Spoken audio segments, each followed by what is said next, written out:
All right, I'd like to welcome in the reigning FedEx Cup champion, Rory McIlroy, here into the interview room. Rory, you're making your second start here at the Farmers Insurance Open. You're coming off a T5 finish from last year. How does it feel to be back at Torrey Pines? Yeah, it feels good to be back. It's a beautiful place to start the year.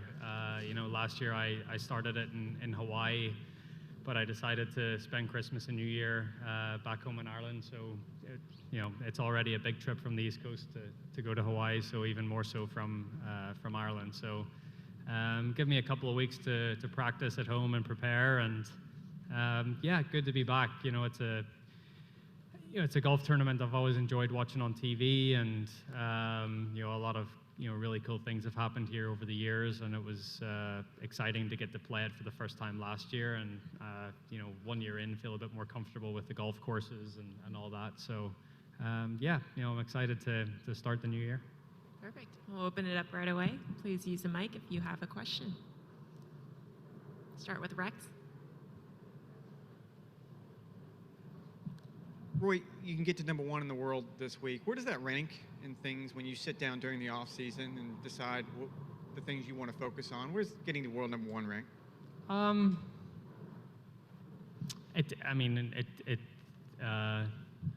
It didn't get on the list of goals at the start of the year, if that's what you're sort of asking. I guess my thing is, when I set myself goals like,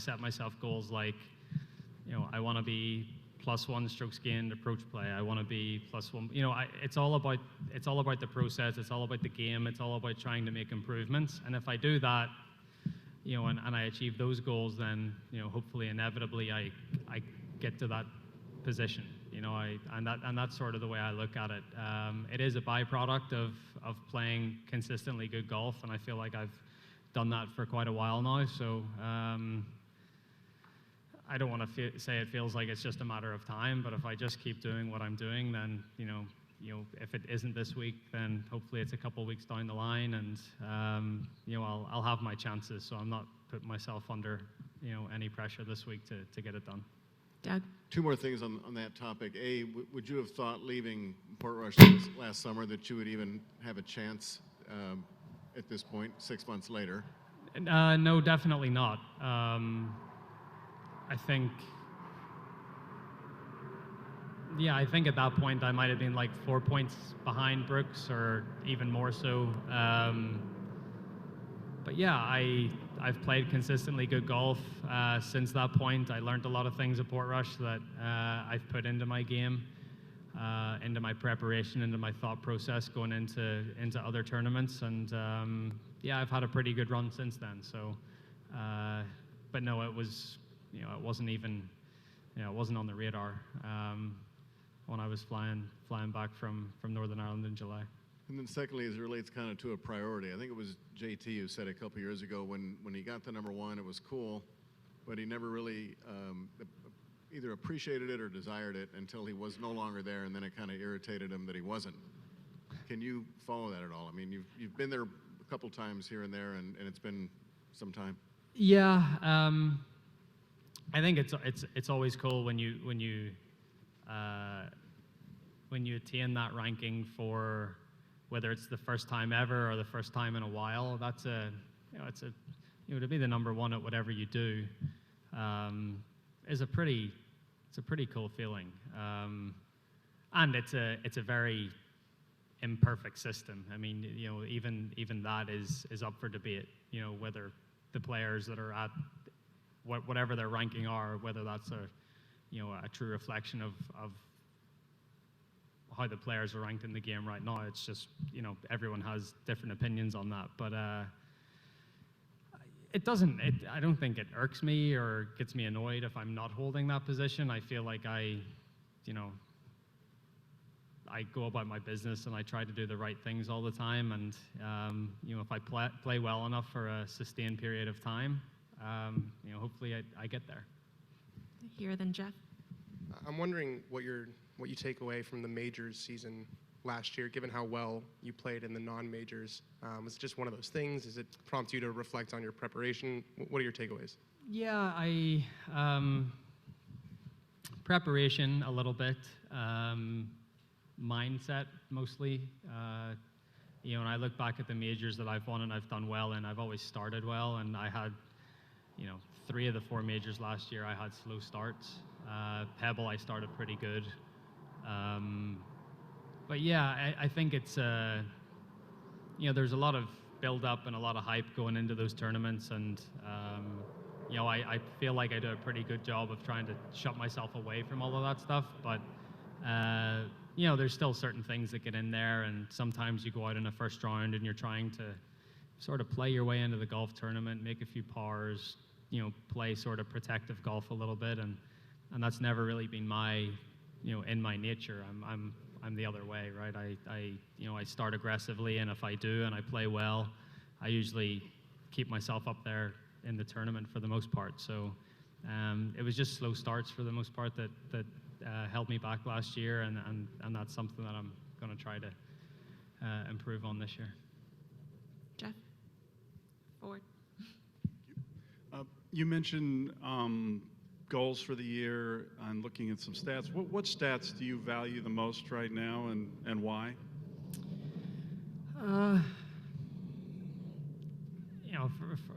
Personally for me, the 2 stats that I have been proudest of over the past year were like around the green and putting. I made huge strides in those, and I think those are the two stats that helped me play as consistently as I did last year. That making that key up and down for par to keep some momentum going, or holding that 6-footer when you need to, just to, if things are getting a little bit squirrely at certain points. Those are the little things in the rounds of golf that add up over the course of a season, and turn those 72s into 70s, and just those few shots each and every tournament can make a huge difference. So I finished inside the top 20 on tour in short game, inside the top 25 on tour in putting last year. So if I can keep those at a very high standard like I did last year, those are very important to me. I've always been a good driver of the golf ball. Sometimes breaking down yardage bands with irons is a big key for me. But from basically 100 yards out last year, I was pretty good. If anything, I could sort of tighten up that 50 to 100 range, but I really don't leave myself that many numbers from there. But yeah, for me, going forward, I've always driven it well. I've always hit my irons pretty well. But if I can keep those 2, around the green and on the greens as strong as I did last year, I'll be pretty confident about the season. Quarterly, I sort of get a quarterly stats report, and I sit down and look at them after every sort of 4 or 5 tournaments, and just it's a better set of data to look at, instead of if you just look after every week, there's going to be anomalies in there that easy for me to say, that you won't really get if you look at take a 4 or 5 tournament look at things. Take up here then, Sean. Rory, do you like starting the season on a golf course in a complex this difficult? And secondly, did you notice take note of many of the changes on the South Course? Yeah, I mean, I do think it's a good thing that you're sort of thrown in the deep end right from the start. It's a tough golf course. You got to hit fairways. You have to control your distance as well around here. The greens themselves, not just the complexes around, but the greens are small targets, and you have a few different levels on each of them. But if anything, I think they've, a few of the fairway lines have maybe adjusted slightly, and I think they've rebuilt most of the fairway bunkers, or not, if not all of them, and they've honestly probably made them easier. They're quite flat. You're not going into the bunkers now thinking that it's that much of a penalty. You'd rather hit it into the bunker than hit it into the rough. And then around the greens, there's obviously a few runoffs that run off the back of 9, left of 15. You've got that sort of, apron that goes up 4 now, that left side. So I think the changes are are good. I think where they've positioned the bunkers is probably better for the modern game, but I think the penalty of hitting in the bunkers isn't much because they're very flat. Sean, then Ben. You said in Ponte Vedra you were maybe reluctant to look at your swing on camera when Michael came over. Did you? I looked at it once or twice, and that was really it. Yeah, I've been working on something, just trying to get my left arm a little bit higher at the top of the swing, and just sort of trying to get it supported a little bit more with my right arm. But very simple thing. But it's felt good. I've felt pretty good with everything, and when Michael came over last week, we hit some balls, but for the most part, I went out and played and hit different shots and tried to shoot scores, and so. But yeah, I think that's the key for me. Even last year, I sort of figured out that sometimes I spend a little too much time on the range when I'm home, and I don't get out and play enough. And that's what I'm going to try to play a little bit more at home going forward. Do you do any data capture with your swing? Do you use force plates or 3D modeling at all to get benchmarks? I used to. I used to get biomechanically tested 4 times a year. I used to do this. Put sensors on to see muscle activity throughout the swing. But honestly, I haven't done that in a few years. It's never, not that it's never really been me, but I just don't, I appreciate science, and I appreciate that it can help you as a golfer, but, I think sometimes, people can overcomplicate things, and, I've always said that, you play this game well when you break it down into its simplest form, and that's basically what I'm trying to do these days. Ben, then Rich. Mate, your thinking and your voice in this game has really matured over the years, and we've sort of all seen that as you've grown up. With that in mind, what do you see as your next big challenge ahead of you, whether it be keeping consistency, maybe starting a family, whatever else? Where do you see your next big challenge? I think if you look at when I first came out on tour and started winning majors, nearly a decade ago, 8 years ago, I think there was only you could probably count the guys on one hand that played a similar game to the way I played. And I think that, was part of the reason why I did so well in that stretch. And now, the likes of a Matt Wolff or they grew up watching Tiger a little bit, but watching guys like myself and Dustin and that's the type of player that's coming out on tour now. So where I used to get to golf course and you'd think, okay, maybe 5 or 10 people have a chance. Nowadays, it's 40, 50, 60 guys that play that sort of game. So I think that's going to be the biggest challenge going forward. Over the next 10 years, there's always fresh blood coming through and new talent, and it's trying to keep up with them. I think that's the big challenge going forward.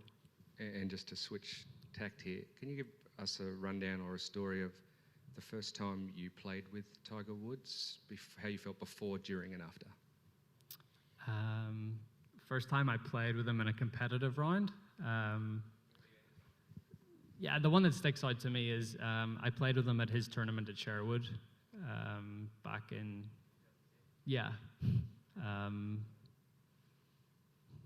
I think I even remember he shot 66 and I shot 70, I think. I doubled the last. I'm pretty sure I hit it into one of those bunkers at 18 at Sherwood and did a bit of ping pong, I think. But so I don't remember much about it.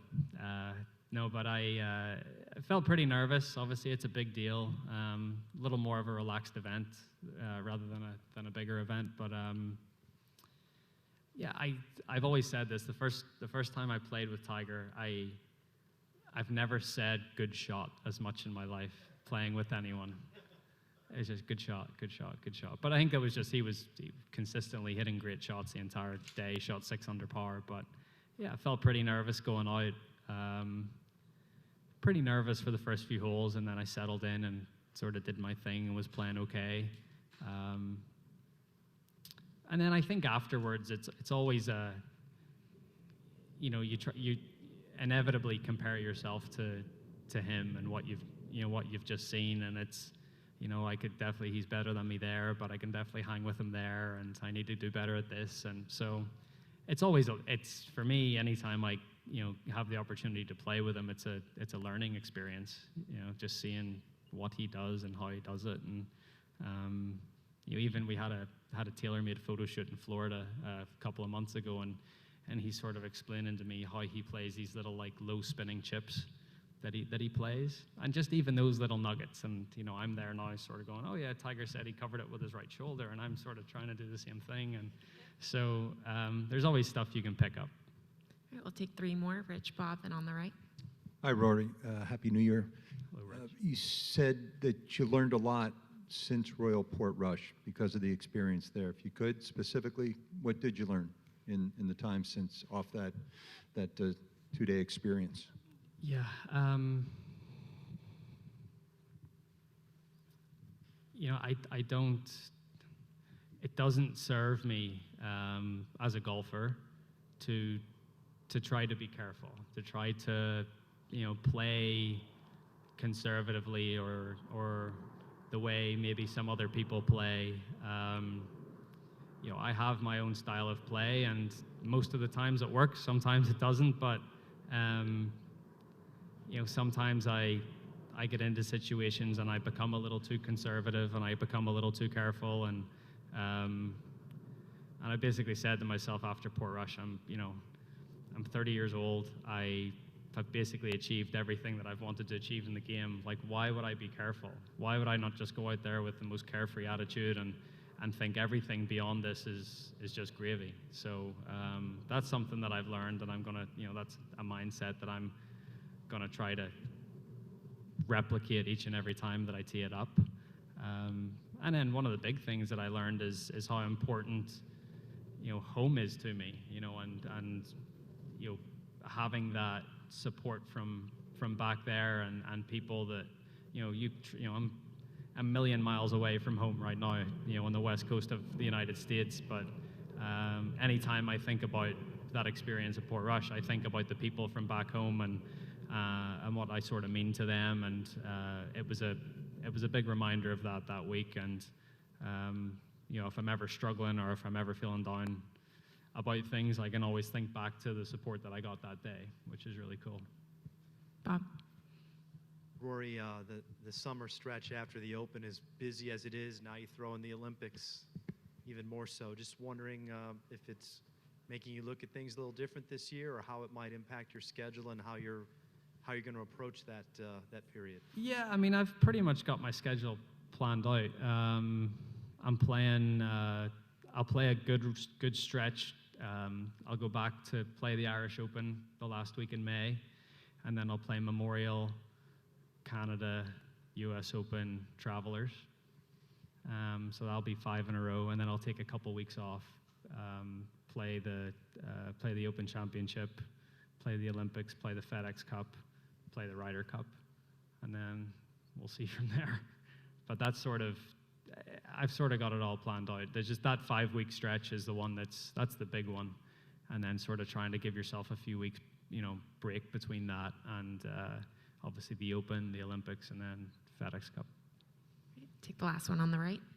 Welcome to San Diego. I wanted to ask you what you like about San Diego, about Torrey Pines, and also you were the PGA Tour Player of the Year last year. You said you've kind of done everything you want to do. That's why you take risks, and I want to know what some of your 2020 goals are. Thank you. I love San Diego. I've got great memories of here. I first was here at Torrey Pines in 1999. I played Junior World here. Not here at this course, but I came here for the opening ceremony and stuff. So